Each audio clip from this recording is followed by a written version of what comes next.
오늘 또 참으로 좋은 날입니다. 오늘은 11월 14일 목요일입니다. 오늘 또 주님의 은혜가 삶 가운데 풍성하게 쏟아지기를 축복합니다. 오늘은 사무엘상 9장 1절에서 14절 말씀을 통해서 곧 그를 만나리다. 곧 그를 만나리다 라는 제목으로 함께 묵상해 보도록 하겠습니다. 먼저 본문을 읽도록 하겠습니다. 9장 1절입니다. 제9장 1절. 베냐민 지파의 기스라 이름하는 유력한 사람이 있으니 그는 아비엘의 아들이요 스롤의 손자요 베고랏의 증손이요 아비아의 현손이며 베냐민 사람이더라. 2절. 기스에게 아들이 있으니 그의 이름은 사울이요 준수한 소년이라. 이스라엘 자손 중에 그보다 더 준수한 자가 없고 키는 모든 백성보다 어깨 위만큼 더 컸더라. 사울의 아버지 기스가 암나기들을 잃고 그의 아들 사울에게 이르되 너는 일어나 한 사활을 데리고 가서 암나귀들을 찾으라. 그가 에브라임 산지와 살리사 땅으로 두루 다녀보았으나 찾지 못하고 사알림 땅으로 두루 다녀보았으나 그곳에는 없었고 베냐민 사람의 땅으로 두루 다녀보았으나 찾지 못하니라. 그들이 숲 땅에 이른데 사울이 함께 가던 사환에게 이르되 돌아가자. 내 아버지께서 암나귀 생각은 고사하고 우리를 위하여 걱정하실까 두려워하노라. 보소서, 이 성읍에 하나님의 사람이 있는데 존경을 받는 사람이라. 그가 말한 것은 반드시 다 응하나니 그리로 가사이다. 그가 혹 우리가 갈 길을 가르쳐 줄까 하나이다 하는지라. 2절. 사울이 그의 사환에게 이르되 우리가 가면 그 사람에게 무엇을 드리겠느냐? 우리 주머니에 먹을 것이다 하였으니 하나님의 사람에게 드릴 예물이 없도다. 무엇이 있느냐? 보소서, 내 손에 은 한 세겔의 4분의 1이 있으니 하나님의 사람에게 드려 우리 길을 가르쳐 달라 하겠나이다. 옛적 이스라엘의 사람이 하나님께 가서 물으려 하면 말하기를 선견자에게로 가자 하였으니 지금 선지자라 하는 자를 옛적에는 선견자라 일컬었더라. 사울이 그의 사환에게 이르되 내 말이 옳다. 가자. 그들이 하나님의 사람이 있는 성읍으로 가니라. 그들이 성읍을 향한 비탈길로 올라가다가 물 기르러 나오는 소녀들을 만나 그들에게 묻되 선견자가 여기 있느냐? 12절. 있나이다. 보소서, 그가 당신보다 앞서갔으니 빨리 가소서. 백성이 오늘 산당에서 제사를 드리므로 그가 오늘 성읍에 들어오셨나이다. 13절. 당신들이 성읍으로 들어가면 그가 먹으러 산당에 올라가기 전에 곧 만나리이다. 그가 오기 전에는 백성이 먹지 아니하나니 이는 그가 재물을 축사한 후에야 청함을 받은 자가 먹음이니이다. 그러므로 지금 올라가소서. 곧 그를 만나리이다. 14절. 그들이 성읍으로 올라가서 그리로 들어갈 때 사무엘이 마침 산당으로 올라가려고 마주 나오더라. 아멘. 14절까지만 봤습니다.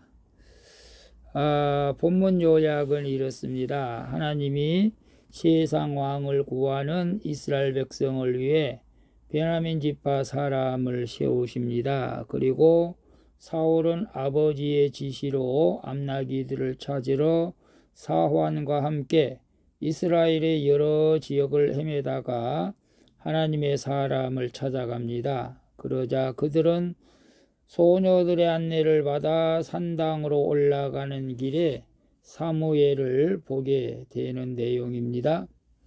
질문과 묵상하기 1. 내 기대와 전혀 다른 방식으로 응답된 것은 무엇입니까? 그 사건 때문에 슬픕니까? 감사합니까? 1절에 보게 되면 베냐민 지파의 기스라 이름하는 유력한 사람이 있으니 그는 아비엘의 아들이요 스롤의 손자요 베고랏의 증손이요 아비아의 현손이며 베냐민 사람이더라. 유력하다고 하는 것은 돈과 권세가 많이 있다, 그런 의미가 있습니다. 하나님이 베냐민 사람을 왕으로 세우십니다. 베냐민 지파는 내인의 첩을 강제로 범한 사건으로 거의 멸절 당하다시피 하다가 600명만 살아남은 아주 작은 지파였죠. 그러나 백성은 이렇게 미천한 베냐민 지파에서 왕이 나온다는 사실을 받아들이기 힘들었을 것입니다. 하지만 이것이 세상과 기복을 바라던 그들의 기도에 대한 하나님의 분노의 응답인 것이죠. 동시에 이것은 세상에 대한 헛된 기대를 깨뜨리고 하나님께로 돌아오게 하시려는 하나님 사랑의 응답이기도 합니다.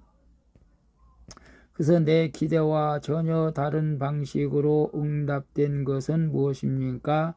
그 사건 때문에 슬픕니까? 감사합니까? 지금 이스라엘 백성들은 왕을 세우게 해달라고 사무엘 선지자에게 말해가지고, 사실 이스라엘 백성들이 왕은 이제 가장 큰 지파에서 나올 줄 알았는데 가장 작은 베냐민 지파에서 왕을 이제 선출한다고 하나님 말씀하시자 그들은 상당히 기분을 나빠한 것이죠. 자기 기대와 달리 엉뚱한 곳에서 왕이 나오기 때문이죠. 오늘 우리가 내가 기대했던 것보다 다른 방식으로 응답해 주신 것들도 있을 수가 있죠. 물질을 달라 했더니 도리어 사람을 보내주고, 사람을 달라 했더니 물질을 주고, 전혀 기대하지 않았던 것들로 인하여 응답하는 것들이 간혹 있을 수도 있습니다. 그럴 때 우리가 슬퍼해야 됩니까? 기뻐해야 됩니까? 이런 것이죠. 감사해야죠. 하나님께서 여러 가지로 기도 응답을 할 수가 있는 것이죠. 그럴 때마다 우리는 항상 하나님 앞에 감사해야 할 줄로 믿습니다. 2번 봅니다. 요즘 내가 믿음으로 하지 않고 성품으로 하는 것은 무엇입니까? 2절에 보게 되면 기스에게 아들이 있으니 그의 이름은 사울이요 준수한 소년이라. 이스라엘 자손 중에 그보다 더 준수한 자가 없고 키는 모든 백성보다 어깨 이만큼 컸더라. 세상적으로 사울만한 인물이 이스라엘에는 없었습니다. 사울은 외모도 준수하고 됨됨이도 성실한 사람이었던 것 같습니다. 또한 아랫사람을 인격적으로 대한 그런 성품이 있었죠. 그래서 사환도 사울을 위해 자기 전 재산을 내어놓기까지 합니다. 사울은 그야말로 모두에게 인정받는 인기남이었던 것이죠. 그러나 이것이 사울의 믿음은 아니죠. 그의 타고난 성품과 재능일 뿐이죠. 이렇게 준수한 사울이 결국은 폭군이 됩니다. 아무리 완벽해도 성품은 인생을 하나님 앞에 세울 수가 없기 때문이죠. 믿음만이 하나님을 기쁘시게 하는 줄로 믿습니다. 그래서 히브리서 보면 믿음이 없이는 하나님을 기쁘시게 하실 수 없다고 말씀하고 있죠. 그래 요즘 내가 믿음으로 하지 않고 성품으로 하는 것은 무엇입니까? 성품으로 하는 것이 나쁘다는 것은 아니지만 성품은 완벽할 수가 없는 것이죠. 내가 이웃을 섬기는 데 있어서 성품으로 할 수도 있죠. 워낙 천사 같은 성품을 가져서 그냥 이웃을 섬기고 또 이웃을 사랑하고 또 먹을 것을 갖다 주기도 하죠. 직장에서도 그렇게 할 수도 있습니다. 그래서 그 사람들은 착하다는 소리를 들을 수가 있겠죠. 그러나 그것이 완벽하지는 않는다는 것입니다. 우리는 성품으로 하지 말고 믿음으로 해야 된다는 것이죠. 이웃을 섬길 때에도, 직장에서 상사 또 부하들을 대할 때에도 성품, 물론 성품이 중요합니다. 그러나 성품보다 오늘은 믿음을 더 강조하고 있죠. 믿음으로 커피를 사더라도 믿음으로 사야 된다는 것입니다. 성품으로도 살 수가 있습니다. 그러나 믿음으로 살 때에 하나님께서 그들의 영혼을 불쌍히 여기어 구원의 길로 인도하게 될 줄로 믿습니다.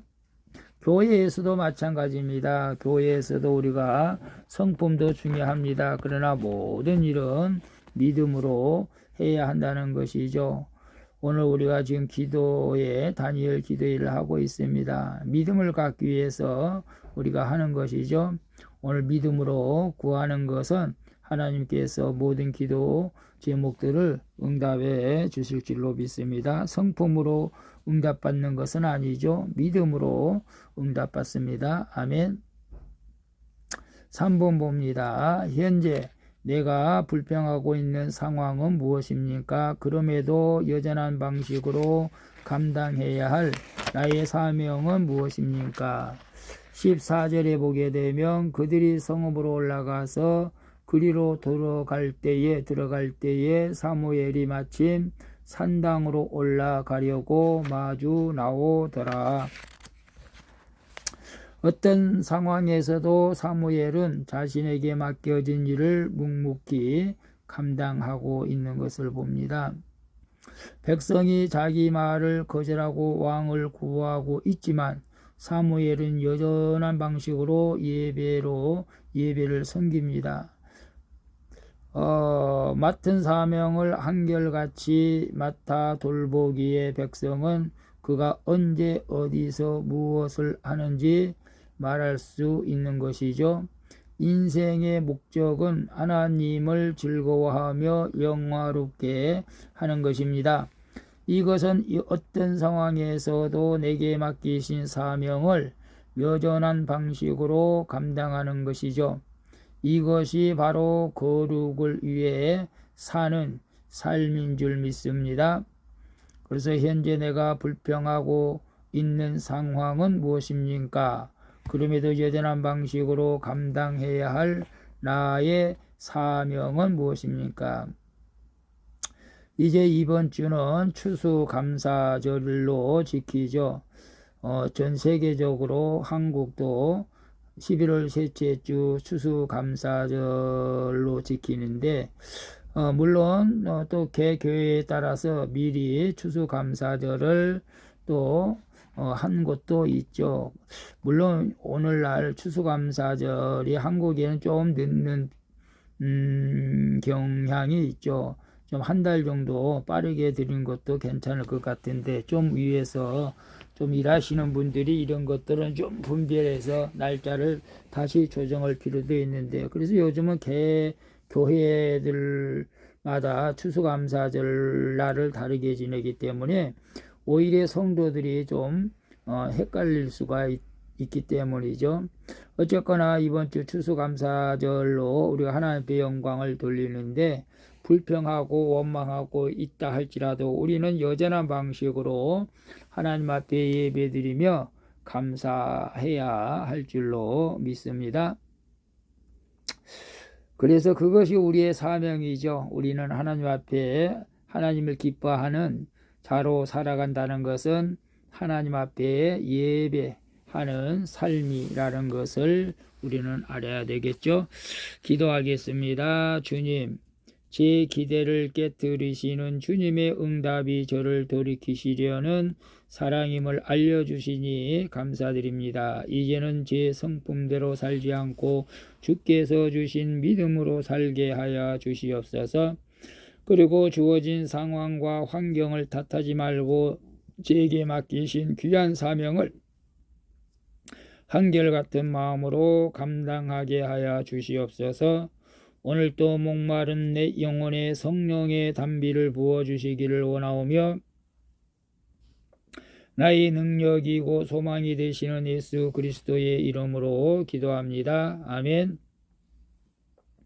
우리 찬송가 309장 목마른 내 영혼 함께 찬양 드리고 마치도록 하겠습니다.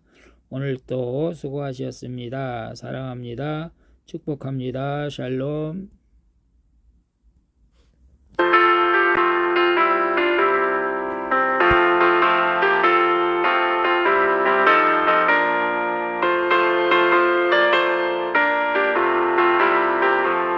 목마른 내 영혼 주가 이미 허락한 그 귀한 영생수 주여 갈만합니다. 그 약속 따라서 힘써 간구하오니 오 주여 내게 오서 들어주소서. 예수의 사랑 예수의 사랑 바다 물결같이 내게 임하니 영광의 물결에 온전히 쌓여서 내 영혼의 기쁨 한량없도다.